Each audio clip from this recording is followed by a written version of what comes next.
Hello student, welcome to your channel 3D BSc classes. तो student, आज से हम एक अपना न्यू जर्नी स्टार्ट करने जा रहे हैं। अपना सेकंड सेमेस्टर की फिजिक्स। तो सेकंड सेमेस्टर की फिजिक्स में हमें क्या पढ़ना है, हमारे पास वो आज हम डिस्कस करेंगे कि उसका सिलेबस क्या क्या है। फोर्थ सेम का ऑलरेडी हम यूट्यूब पर धीरे धीरे सब कुछ डाल रहे हैं, ऐसे धीरे धीरे सभी सेमेस्टर का डलेगा। लेकिन अभी मुझे ज़रूरत लग रही थी कि फोर्थ सेम और सेकंड सेम का थोड़ा जल्दी डलना चाहिए, तो इसलिए मैं सेकंड सेम को स्टार्ट करने वाला हूँ। तो सेकंड सेम का हमारे पास यहाँ से फिजिक्स का स्टार्ट होने वाला है। आज हम इसका सिलेबस डिस्कस कर लेंगे और कल से इसकी क्लासेस आने स्टार्ट हो जाएंगे, लेक्चर्स। ठीक है। तो हमारे पास सबसे पहले इसमें क्या क्या पढ़ना है, हमारे पास टू बुक्स हैं, एक थर्मल फिजिक्स की है और एक दूसरी सेमीकंडक्टर डिवाइसेस। तो दोनों ही लगभग लगभग ट्वेल्थ से रिलेटेड है, जिसका बेसिक मतलब ट्वेल्थ का है। ट्वेल्थ पूरा बेसिक ट्वेल्थ का ही है, थोड़ी बहुत एक्स्ट्रा चीज़ें हैं। तो जिसका बेसिक क्लियर होगा वो आसानी से हो जाएगा।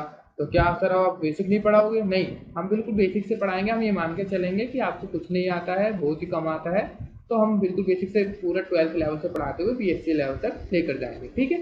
तो स्टार्ट करते हैं, क्या क्या सिलेबस है इसका वो एक बार इसमें नज़र डाल देते हैं। बाकी तो आपको पता ही चल जाएगा क्या क्या सिलेबस है आपका। तो सबसे पहले थर्मल फिजिक्स में हमारे पास यानी पार्ट ए है हमारे पास, thermodynamics and kinetic theory of gases. तो उसकी यूनिट 1 है, ओवरऑल इसमें 4 यूनिट है, पार्ट 1 में, पार्ट 2 में फिर 4 यूनिट है, टोटल यूनिट 8 यूनिट है। तो यूनिट 1 है हमारे पास zero and first law of thermodynamics. इसमें क्या क्या पढ़ना है, state function, terminology of thermodynamics, zero law and temperature, first law, internal energy. First law भी सेकंड यूनिट में पढ़ेंगे, इसमें थोड़ा बहुत ही है, heat and work done in various thermodynamic process, ये भी हमने थोड़ा बहुत ट्वेल्थ में पढ़ा हुआ होता है। Enthalpy, relation between CP and CP, ये तो सिंपल मेयर्स फॉर्मूला वो वाला होता है, CP minus CV is equal to R। तो ये तो सभी को पता होगा। Carnot engine, efficiency at Carnot theorem, efficiency of internal combustion engine, Otto and diesel. तो ये तो था यूनिट 1। अब देखते हैं यूनिट 2 में क्या है। यूनिट 2, यहाँ पे ये क्या है हमारे पास, यूनिट 2। यूनिट 2 क्या है, जिसमें हमें क्या पढ़ना है, second and third law of thermodynamics. इसमें क्या है, different statements of second law, closeness inequality, entropy and it's physical significance, entropy changes in various thermodynamical process, third law of thermodynamics. And ये थोड़े यहाँ से थोड़ा टॉपिक्स अलग है, ट्वेल्थ से थोड़ा हट गए हैं, जो कभी आपने पढ़े नहीं है। Unattainability of absolute zero, thermodynamic potential, Maxwell's relation, conditions for feasibility of a process and equilibrium of system। मुझे पता है बोर हो रहे हो, फिर भी एक बार नजर निकाल लो क्या क्या टॉपिक पढ़ना है।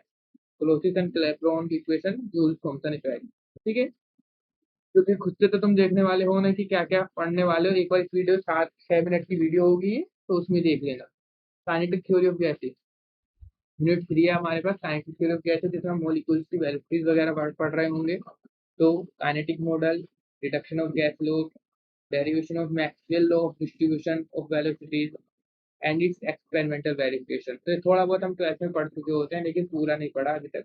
डिग्रीज ऑफ फ्रीडम पता होता है, law of equipartition of energy and its application, specific heat of gases, mono di and polyatomic.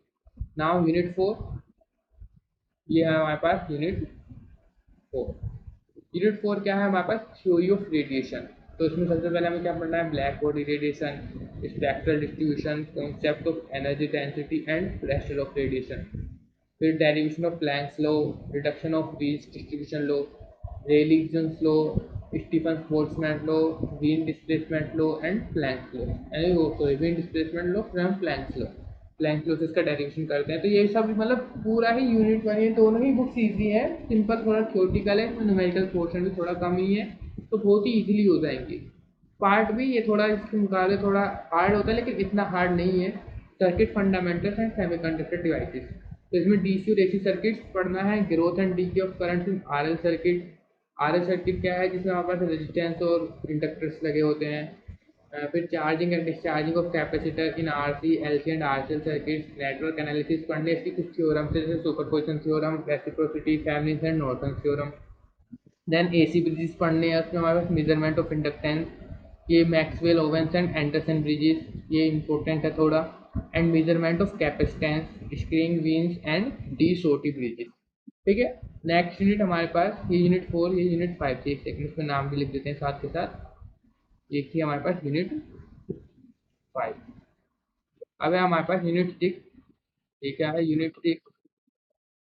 Unit 6 क्या है हमारे पास, सेमीकंडक्टर एंड डायोड, बिल्कुल ट्वेल्थ का बेसिक्स है पूरा, जो भी ट्वेल्थ में पढ़ा था। क्या क्या, PN type semiconductor, qualitative identity of Fermi level, formation of depletion layer in p-n junction diode, filled and potential and depletion layer. qualitative idea थोड़ा सा अलग है, qualitative idea of current flow mechanism, forward and reverse biodiode, diode fabrication, p-n junction diodes and its characteristics, static and dynamic resistance, principal structure characteristics and application of channel, light emitting and photodiode. तो ये भी हमने पढ़ा होता है, light emitting diode, LED, photodiode, जहाँ पे solar panel की तरह यूज भी हो जाते हैं। Half and full wave rectifiers, ये तो हर बच्चे को पता होगा, जिसमें हम एसी को किस में कन्वर्ट कर देते हैं, हम डीसी करंट में। फिर इसका हमारे पास कैलकुलेशन ऑफ रिपल फैक्टर है, कितना परसेंट डीसी चेंज हो जाता है, रेक्टिफिकेशन एफिशिएंसी, वोल्टेज रेगुलेशन, फिर basic idea about filter circuit end voltage regulated power supply. तो ये बहुत ही ईजी है थोड़ा सेमीकंडक्टर, क्योंकि 12 से रिलेटेड होता है सब कुछ। फिर ट्रांजिस्टर में हम कुछ चीज़ें बिल्कुल नहीं पढ़ने वाले हैं, bipolar junction, PNP and NPN transistor, study of common base, common emitter and common collector, configuration with respect to active cut off and saturation. तो ये थोड़ा न्यू सा टॉपिक है, ये समझ में आ जाएगा उसी टाइम पर, इजी है, ज़्यादा हार्ड नहीं है। Characteristics, current, voltage and power gains, transistor current, relation between them, idea of base with width modulation, base reading resistance and transition time, DC load line analyse and Q point stabilisation. ये Q point वाला थोड़ा यहाँ पे थोड़ा मतलब अलग सा topic होता है, थोड़ा समझ में कम आता है, लेकिन हम पूरी कोशिश करेंगे कि आपको समझ में आ जाएगा, क्योंकि आप किस पर आए हो, 3D BSc क्लास पर, जहाँ वहाँ से हर एक कॉन्सेप्ट को 3D के रूप में समझा दिया जाएगा। Voltage divider bias circuit for C amplifier. तो ये क्या थी हमारे पास, यूनिट 7 थी। अरे ये कौन आ गई अभी, इसमें जल्दी क्या है, अभी देखते हैं उसको भी, वो क्या बोल रही हैं हमारे पास दीदी। तो ये है आपकी दीदी, ये दीदी बोल रही हैं कि आपसे कि who will complete this journey, इस जर्नी को कौन कंप्लीट करेगा, यानी पूरे सिलेबस को कौन कौन कंप्लीट करेगा इन दीदी के साथ। तो सभी हमारे पास, सभी इसको पूरे जोश के साथ कंप्लीट करने के होंगे, तो हम इसको जल्दी से जल्दी कंप्लीट करने की कोशिश करेंगे। डेली बेसिस पर लेक्चर दिए जाएंगे, कभी कभी मिस हो सकता है कि 1 या 2 दिन का गैप हो जाए, लेकिन वैसे डेली देने की कोशिश की जाएगी, ठीक है। तो ये दीदी क्यों लाए गए हैं, ये दीदी इसलिए लाए गए हैं, जैसे आपके कुछ डाउट्स होंगे, देखिए हम तो आपको कॉन्टेक्ट कर नहीं सकते, कमेंट में आप डाउट लिखोगे नहीं, तो कुछ जैसे मुझे पता होगा कि आपको क्या डाउट्स है, तो वो ये हमें बताएंगे दीदी बच्चों के ये डाउट्स है। जैसे इन्होंने बोला, ये बोल रहे हैं कि बच्चे बोर हो रहे हैं सर, जल्दी जल्दी कवर करो, तो हम इनकी बात मानेंगे, ठीक है, हम जल्दी जल्दी कवर करते हैं। तो जितने भी डाउट्स होंगे हमें ये बताएंगे।